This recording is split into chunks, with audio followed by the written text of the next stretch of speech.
Assalomu alaykum hammalaringga. Apelsinlarimiz.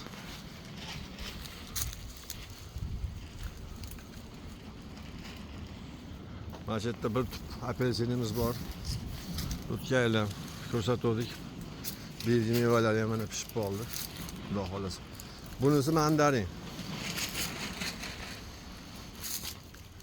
Mandarinlarimiz mana pishib yetilib qoldi.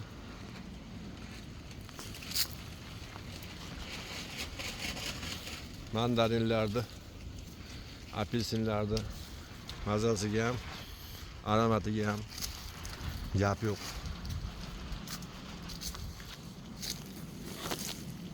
Mana mevalar. Bu mandarin. O'rtalar. Bunisi apelsin.